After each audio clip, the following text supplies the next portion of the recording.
गाजीपुर एक छोटा सा गांव था जहां पर मुसलमान अच्छी तादाद में रहा करते थे और सबसे खास बात यह थी कि यहाँ के मुसलमान अमीर भी थे। यहाँ पर बहुत सारे पटेल लोग रहा करते थे जो कि ज़ात से भी अमीर थे और पैसों से भी बहुत ज़्यादा अमीर थे। इनकी कई कई बीघा ज़मीन थी यहाँ पर, जिस वजह से ये बड़े बड़े आलीशान घरों में रहा करते थे। गांव में दो बेरोजगार लोग भी रहा करते थे। एक का नाम था इरशाद घावली, दूसरा था मुन्ना नऊ। दोनों बड़े शातिर और चालाक थे लेकिन बेरोजगार भी थे। ये इसकी टोपी उसके सर करके अपना काम काज चला लिया करते थे। कभी किसी को पिनाते तो कभी किसी पैसों का धोखाधड़ी करके अपना काम तो अच्छे से चला लिया करते थे। दोनों पूरे गांव में बड़े फेमस थे कि दोनों ही दोस्त बेरोजगार हैं लेकिन बहुत शातिर भी हैं। अब क्योंकि ये पूरे गांव में बहुत मशहूर हो चुके थे तो कोई भी इनसे बातचीत तक करने को तैयार नहीं था। एक दिन इरशाद और मुन्ना नऊ दोनों ही बैठे हुए थे। तभी इरशाद बोला, यार कुछ समझ में नहीं आ रहा है, कोई भी शख्स हम पर भरोसा नहीं कर रहा है। अब कैसे हम पैसों का इंतजाम करेंगे? इस गांव में तो हमसे कोई बात तक नहीं करता। अब क्या करें मुन्ना, जरा तू बता, क्या हम भी कोई काम काज करने लग जाएं क्या? मुन्ना नऊ बोला, अबे नहीं, हम काम के लिए थोड़ी ना बने हैं। अगर हम काम करने लग जाएंगे तो हमारा काम कौन करेगा? और फिर हमने जो इतनी बड़ी डिग्री ली है ITUS की, वो कैसे काम आएगी हमारे? इरशाद अपना सर खुजाने लगा और बोला, ITUS की डिग्री? हमने ये डिग्री कब ली? अबे हम तो 10वीं फेल है ना। मुन्ना बोला, अबे इस डिग्री के लिए कॉलेज नहीं जाना पड़ता। ITUS का मतलब होता है इसकी टोपी उसके सर। और फिर दोनों हंसने लगे। इरशाद बोला, यार मजाक छोड़, कुछ तरकीब लगा। इस गांव में तो सब बेवकूफ अकलमंद हो गए हैं, ऐसे तो हम भूखे मर जाएंगे यार मुन्ना, क्या करें तू ही बता। मुन्ना ने बहुत देर सोचा और फिर बोला, अरे मेरे दोस्त इरशाद घावली, तेरे भी समझ नहीं आता है, अभी क्या आने वाला है? इरशाद बोला, क्या आने वाला है? तो मुन्ना बोला, अबे साले बकरा ईद आने वाली है, चल किसी ना किसी को बकरा तो हम बना ही देंगे बकरा ईद के त्योहार पर। इरशाद बोला, वो कैसे करेंगे? यहाँ गांव में तो सब हमें समझ गए हैं कि हम लोग इसकी टोपी उसके सर कर रहे हैं। मुन्ना बोला, अबे यार इरशाद, तुझे नहीं पता है क्या, हमारे पड़ोस में एक और गाँव भी है, वहाँ जाकर हम इसकी टोपी उसके सर कर ही सकते हैं ना। इरशाद बोला, हाँ यार ये बात तो सही है। यार मुन्ना, कमाल का तेरा दिमाग है। घावली नाम मेरा है लेकिन घावली सबसे बड़ा तू ही है। लेकिन मुन्ना, हम उस गांव में करेंगे क्या? मुन्ना बोला, अबे बकरा ईद आ रही है, क्यों ना हम नकली कसाई बनकर वहां चले जाएं और लोगों से अच्छा पैसा ऐंठ लें। आजकल कसाईयों की वैसे भी बहुत शॉर्टेज चल रही है, कोई भी कसाई बकरा ईद पर फ्री नहीं रहता है, तो क्यों ना हम कसाई बनकर थोड़े बहुत बकरे की कुर्बानी की जिम्मेदारी तो ले ही सकते हैं ना। इरशाद बोला, हाँ यार मुन्ना, ये बात तो सही है, चल फिर हम पड़ोस के गाँव में ही चलते हैं।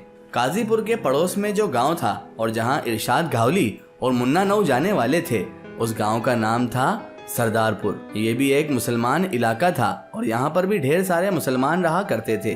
अब मुन्ना नऊ और इरशाद घावली दोनों ही सरदारपुर गांव में पहुंच गए। वहां इन्हें कोई भी नहीं जानता था कि ये कितने 30 मार खाए हैं और कितने बड़े पिनऊ हैं। लोगों को बेवकूफ बनाना ही इनका पेशा है, इसीलिए लोगों ने इन पर भरोसा कर लिया। अब ये दोनों वहां पर गए और लोगों को अपनी लिपड़ी चुपड़ी बातों में उलझाकर एक दुकानदार से दुकान किराए पर ले ली और उसे पैसे भी नहीं दिए। इनके पास ये कला थी कि ये लोगों को बातों में अच्छे से उलझा लिया करते थे। दुकान मालिक ने भी दुकान दे दी और इन्होंने वहां पर कसाई की दुकान डाल ली। जो लोगों से धोखाधड़ी करके पैसे जमा करे थे उनसे थोड़ा बहुत गोश्त लाकर अपनी दुकान में टांग लिया और कसाई बन गए दोनों के दोनों। अब कसाई तो बन गए लेकिन इन्हें कसाई की ABCD भी पता नहीं थी कि कसाई का काम कैसा होता है। बहरहाल जैसे ही इन्होंने दुकान खोली तो दूसरे दिन ही इनकी दुकान पर ग्राहक आना शुरू हो गए, क्योंकि बकरा ईद में अब 10-12 दिन ही बचे थे। सबसे पहले एक लेडीज आई, उसने आकर कहा, भैया क्या आप हमारा बकरा कुर्बानी कर दोगे? इरशाद घावली ने जैसे ही उस लेडीज को देखा तो उसने बोला, आहा, बकरी आ ही गई आखिर। उसने कहा, जी जी बाजी, बिल्कुल आपका बकरा कुर्बान कर देंगे। तो वो लेडीज बोली, देखो भाई, मेरा बकरा 3 लाख का है, देखभाल के अगर तुम्हें आता हो तो ही हाँ करना, ऐसा ना हो कि तुम हमारे बकरे की कुर्बानी बिगाड़ दो। इरशाद घावली और मुन्ना नऊ ने जैसे ही 3 लाख के बकरे का सुना तो दोनों ही हक्का बक्का रह गए। दोनों सोच में पड़ गए कि ये तो बहुत अमीर पार्टी दिख रही है जिसके पास 3 लाख का बकरा है। दोनों एक दूसरे की तरफ देखने लगे। तभी इरशाद घावली अकलमंद बना और कहने लगा, ठीक है बाजी, कुर्बानी कर देंगे लेकिन कम से कम 30,000 रुपए लगेंगे। वो लेडीज चौंक गई और कहने लगी, भाईजान दिमाग तो ठीक है तुम्हारा, मुझे अपने बकरे की कुर्बानी करवाना है, उसके पथरी का ऑपरेशन नहीं करवाना, सही सही पैसे बताओ। मुन्ना नऊ ने धीरे से इरशाद से कहा, अबे इरशाद, तू मरवाएगा, इतने पैसे कोई कसाई मांगता है क्या? फटाफट इसे 5-10 हजार रुपए बोल के और सौदा फिक्स कर ले। इरशाद ने बोला ठीक है बाजी, आप हमें 8,000 रुपये दे दीजिएगा। अब 3 लाख का बकरा है, 8,000 रुपये तो कहाँ देख रही हैं आप। वो बाजी बोली ठीक है, लेकिन सबसे पहले मेरा ही बकरा कुर्बानी करना। सुबह नमाज के बाद सबसे पहले मेरा ही बकरा कुर्बानी होना चाहिए। इतना कहकर वो बाजी इन्हें 8,000 रुपये देकर चली गई। पूरा पैसा एडवांस में पाकर दोनों तो पागल हो गए और फिर इनकी दुकान पर ग्राहकों की लाइन लग गई। कोई क्या बकरे की कुर्बानी बताता, कोई क्या बकरे की। इस तरह इन्होंने बहुत सारे बकरे की कुर्बानी की बुकिंग कर ली। अब जैसे ही शाम को जब इनकी दुकान पर भीड़ खत्म हुई तो दोनों अपने किराए का घर जो इन्होंने किराए पर लिया था उसमें रवाना हुए। आपस में इरशाद घावली और मुन्ना नौ दोनों बातें करने लगे। मुन्ना नौ बोला, यार इरशाद, कसाई का काम भी कोई इतना बुरा नहीं है। देख आज हमने कितने पैसे जमा कर लिए, हजारों रुपए हमने एक दिन में जमा कर लिए। अगर हम हमेशा कसाई का काम करें तो क्या मजे ही हो जाए हमारे तो। इरशाद घावली बोला, यार मुन्ना, सुबह तो कह रहा था कि ITUS की डिग्री खराब हो जाएगी और अब तो खुद काम करने का बोल रहा है। कमाल है तू भी। लेकिन मुन्ना, एक बात मेरे ध्यान में आई है। मुन्ना बोला, क्या आई है तेरे दिमाग में बात। इरशाद बोला, यार मुन्ना, तू ये जरा सोच कि कसाई के पैसे इतने मिल गए हैं तो अगर हम इन बकरों की बेचा खरीदी चालू कर दें तो हम तो मालामाल ही हो जाएंगे। मुन्ना कहने लगा, अबे साले, अभी जरा से पैसे जमा हुए नहीं और बकरा खरीदने बेचने की बात कर रहा है। कहाँ है तेरे पास पैसे? क्या एक बकरा खरीद के बेचता ही रहेगा बकरा ईद तक? इरशाद बोला, अबे बकरे खरीदने के लिए पैसे की जरूरत नहीं होती, दिमाग की जरूरत होती है। मुन्ना बोला, वो कैसे? तो इरशाद बोला, अभी तूने देखा ना, कोई 3 लाख का बकरा, कोई 50,000 का बकरा, कोई 80,000 का बकरा हमारे पास कुर्बानी के लिए आया है। तो क्यों ना हम इन सारे बकरों को चोरी कर लें और किसी दूर के गांव में ले जाकर बेच दें।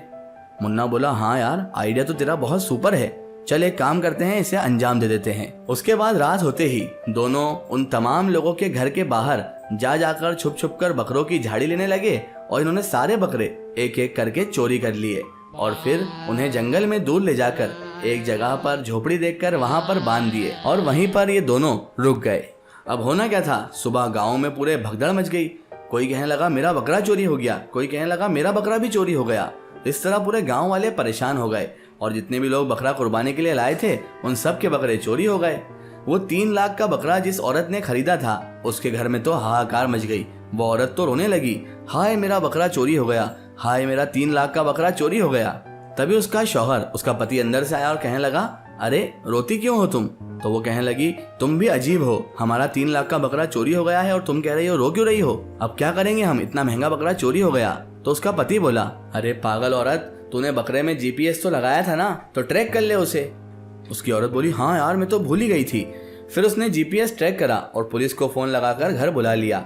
GPS से ट्रैक करते करते वो उस जंगल में पहुंच गए जहां पर इरशाद घावली और मुन्ना नौ ने वो बकरे छुपा दिए थे। पुलिस को लेकर जैसे ही वो औरत और आदमी वहां पहुंचे तो वो छुपकर देखने लगे। जैसे ही औरत ने उन दोनों को यानी इरशाद घावली और मुन्ना नौ को देखा तो वो कहने लगी, अच्छा ये इन दोनों का काम है। पुलिस ने उन दोनों को पकड़ लिया और खूब उनकी पिटाई हुई और उसके बाद उन्हें जेल में डाल दिया गया और इरशाद घावली और मुन्ना नौ दोनों को सजा हो गई। तो दोस्तों, हमें जिंदगी में कभी भी बुरे काम नहीं करना चाहिए। बुरे काम के बुरे नतीजे होते ही हैं।